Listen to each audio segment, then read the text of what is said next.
Role rolling action. அனைவருக்கும் வணக்கம். நாளைக்கு நாம 21ஆம் நாள் பிப்ரவரி மாதம் தாய்மொழி தினத்தை வெகு சிறப்பாக கொண்டாட போகின்றோம். எங்க இருந்தாலும் சரி, இந்த ஒரு நாள்ல முழுக்க முழுக்க தமிழ்ல கொஞ்சம் பேசி பாப்போமே. ரொம்ப கஷ்டங்க அப்படின்றீங்களா? இல்லவே இல்ல. ஏன் அப்படின்னு கேக்குறீங்களா?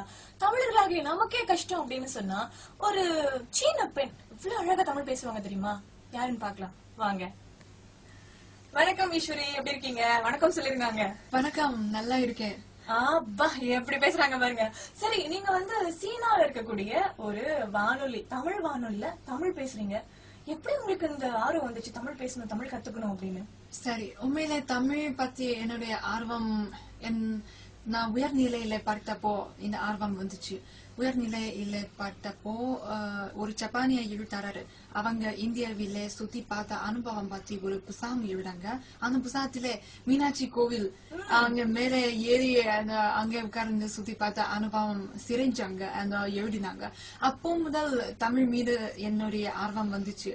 சோ யூனிவர்சிட்டியில படித்தப்போ என்னுடைய கம்யூனிகேஷன் யூனிவர்சிட்டி ஆஃப் சைனா அங்கே ஃபாரின் லாங்குவேஜ் டிபார்ட்மெண்ட் அந்த தமிழ் மொழி கிளாஸ் ஆரம்பிச்சு. சோ தமிழ் மொழியை படிக்க முடிவு எடுத்தேன். அப்பா, சரி, இவங்க தமிழே எப்படி பேசுறாங்க. சரி, இவங்க தமிழ் எழுதுவீங்களாமே? அப்படியா? எழுதலாம்.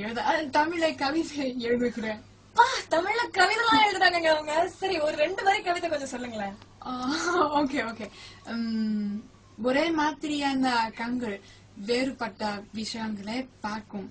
ஒரே மாதிரியான காதுகள் வேறுபட்ட ஒலிகளை கேட்கும். ஒரே மாதிரியான வாய்கள் வேறுபட்ட சொற்களை சொல்லும். அதனால் ஒரே மாதிரியான வாழ்க்கையில் வேறுபட்ட சோகம் வரும் அல்லவா? கேட்டீங்களா நீங்க? உங்கள் அனைவருக்கும் இனிய தாய்மொழி நாள் நல்வாழ்த்துகள். ஈஸ்வரி, நீங்களும் நம்ம நேயர்களுக்கு சொல்லிருங்க வாழ்த்துக்கள். நேயர்களுக்கு இனிய தாய்மொழி நாள் நல்வாழ்த்துக்கள்.